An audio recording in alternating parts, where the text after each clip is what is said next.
Welcome to the System Simplified podcast, where we feature top leaders who share stories on how to successfully systemize a business. Now, let's get started with the show.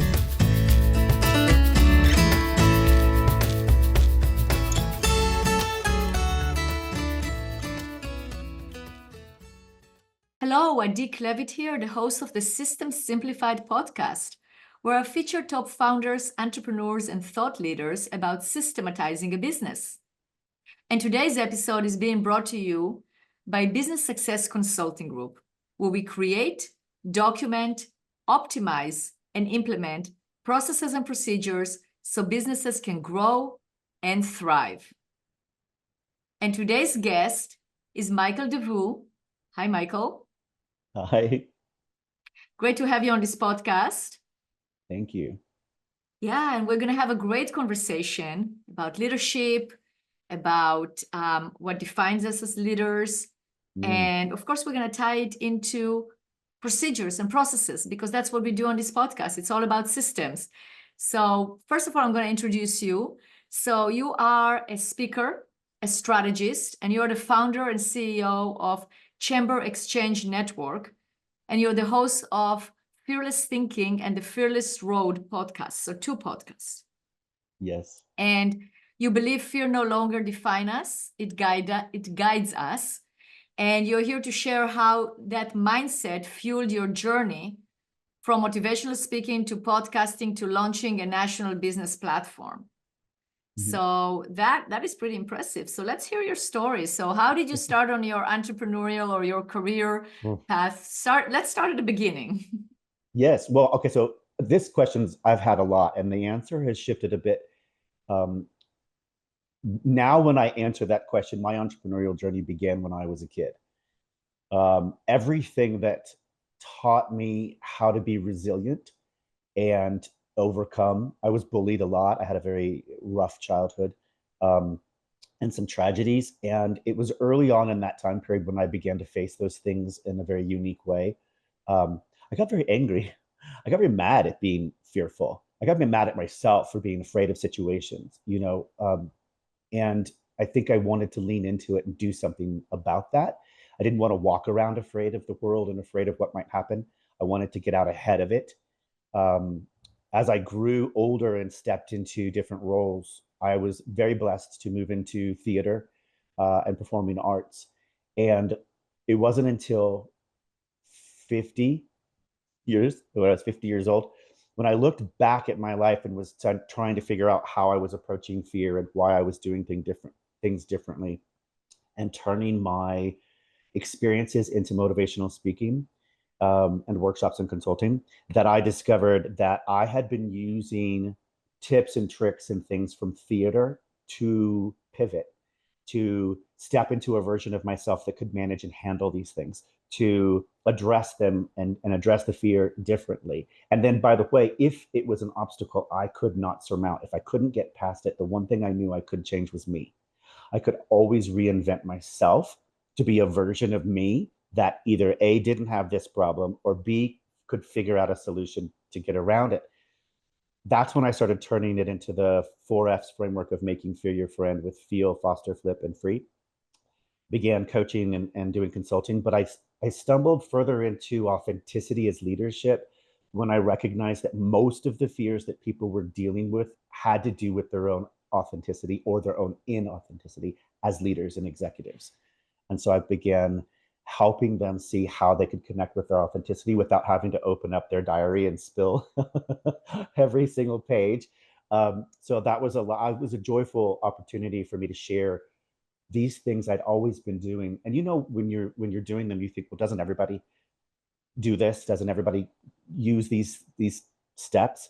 And it was nice to find out that's not the truth, but also that I had something to offer after so many years of dealing with life. I had something valuable to give back.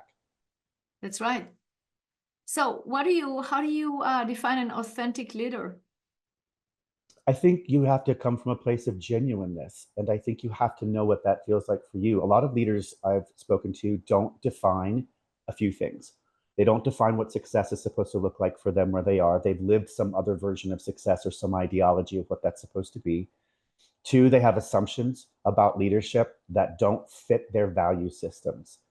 And when those value systems are disconnected, you're inauthentic and you're not genuine. So I help them go back to the basis, back to the foundations. Let's refine and define your value systems and your ideas around what success as a leader looks like. And from that, I begin to help them weave their own personal story, their own life journey into that, so that every time they're speaking about business or whatever, they're coming from a place of genuineness and authenticity. Okay, so give me some examples of success defined by a leader, like the before and after. This is what success was before, and you work with them, and what is success now? I had one that was executive, very well off, did very well for himself, and he had the trappings of success, the Learjet, the nice cars, all the different things, and he had a sense of dissatisfaction around his success. He didn't have friends at work. He didn't feel connected to the people. He always felt like he was separated from them. And so we began to dig a little further into why that was. And come to find out, he was chasing down the results or the rewards and incentives of being a good leader, but he wasn't chasing down relationships. And when you went back and looked at his relationships with his team, his relationships with the company, he was a complete unknown. He was a figurehead that nobody knew. We did some polls and surveys and asked people some pretty generic questions about leadership and about their leaders, and nobody knew him. They didn't know his story. They didn't know his life. He didn't share a lot.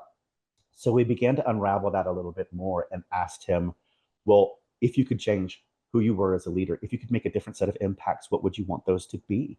How would you define those? And what kind of connections would you want with your team that's different than what you have today? And began to sort of create a new set of circumstances, opportunities, and personal one-on-ones with them to find out how he could connect better with the team. So I think that was a really interesting journey to watch that unfold. He stepped into it very quickly. It was really nice because I think the impetus was there, the desire was there. The hunger for a real connection as a leader was already there. He just needed some little guidance and then move into these places. And his uncomfortableness with connecting with people began to melt, and his personality started coming through. So nice. And what effect did it have on him? I think it had a great effect on his team. They turned to him for things now, as opposed to waiting for him to give them directives. They turned to him for input, feedback, and advice on all kinds of initiatives that were happening around the company. They would even bring to him additional ideas and thoughts that they had on building team leadership and workshops that would help increase impact in the team, the company itself. That's great. So it's basically created that, it's just like the old saying of people do business with people they know, trust, and like. It's the same thing also. They have to know him, trust him, and like him, right? In terms of Sure. Yeah. And by the way, when you're talking about processes and systems, those are the systems and processes that this individual was putting into place for the teams. They had a hard time following them blindly without understanding who they were coming from. You can put a set of systems and processes and steps together. And of course, if you want to automate them, that's one thing. But if you're trying to do it from a leadership standpoint, people need to connect with the person telling them what these processes are and making them meaningful on a deeper level than this will get us from point A to point B. Here's our KPIs. Here's our milestones. That's just data. That's not relationship, right? And that's not building trust and integrity within the system itself. So I think that made a big difference.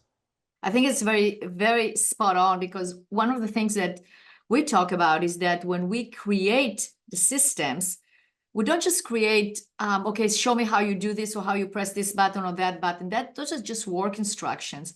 We really have to understand the why behind something, because when you understand the why behind a system, then if somebody tries to change it for no reason other than they just decide not to do it, or it doesn't look like it's important, if you understand precisely what the why is behind it, then you will be able to create an impact and a lasting impact, because it's not going to change, right? Of course it will change if it will evolve, but not because somebody decided to alter it and not do it, because they understand the why behind it.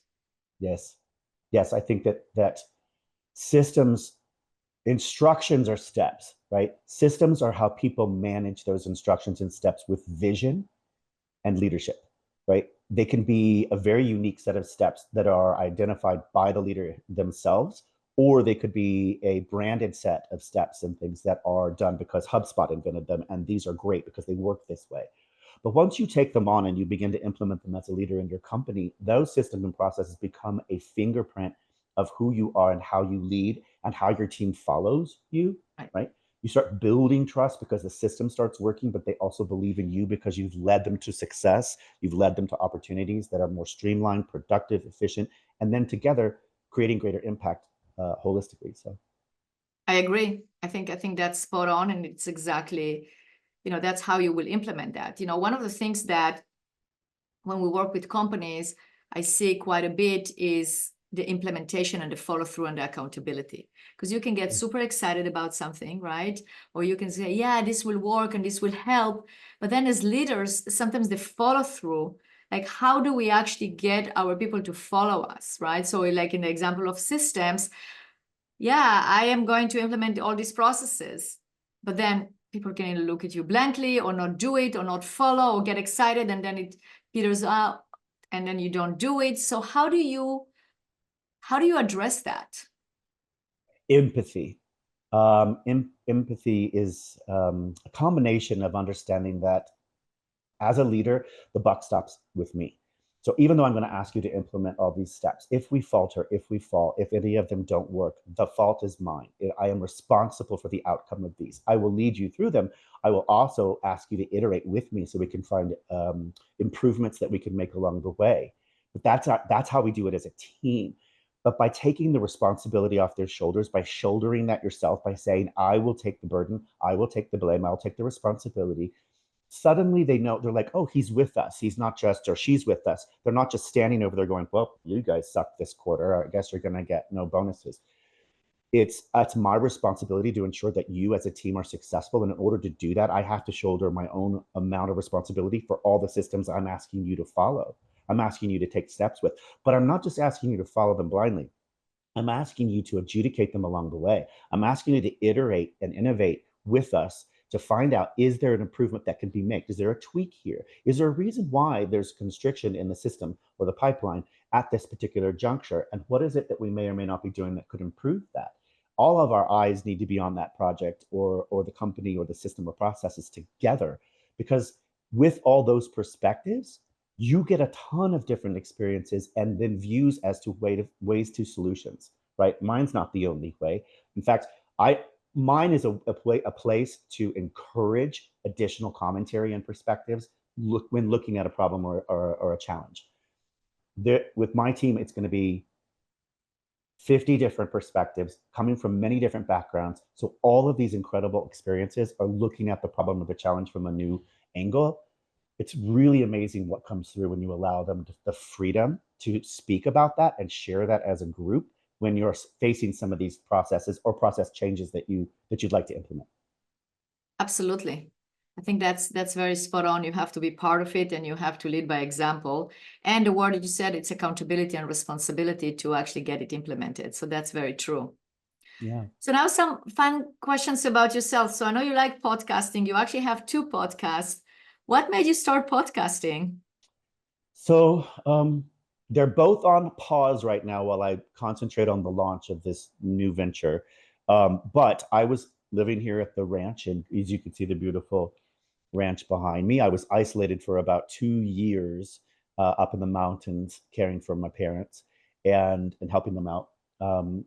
And I had an idea about starting on the road of entrepreneurship, stepping onto the road as an entrepreneur.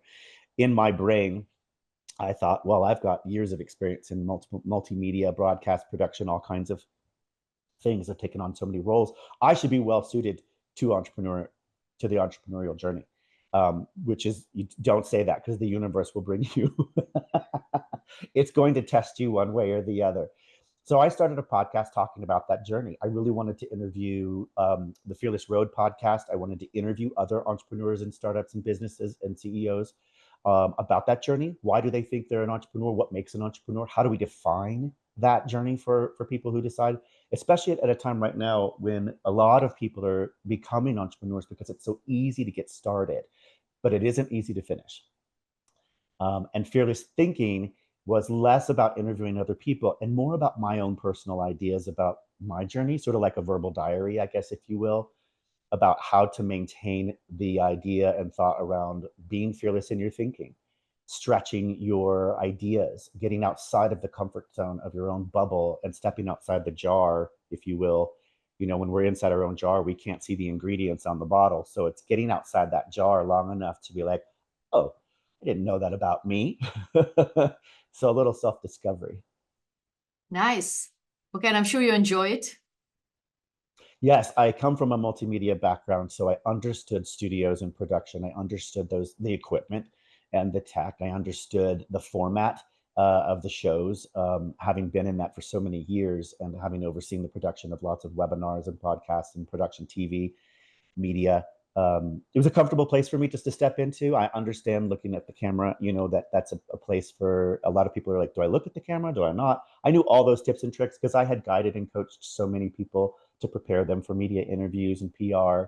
So yeah, it was just a natural place for me to step into. That's beautiful. Michael, if our listeners want to know more about you or want to talk to you, where can they find out more?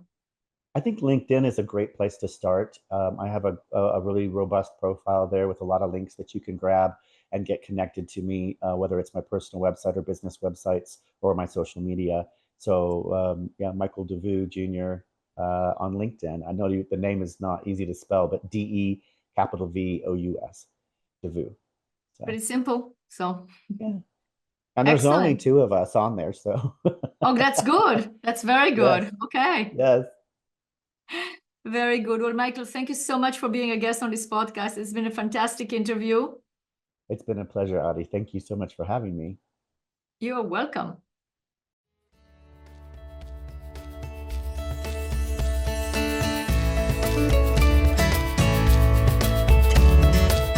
Thanks for listening to the System Simplified podcast. We'll see you again next time, and be sure to click subscribe to get future episodes.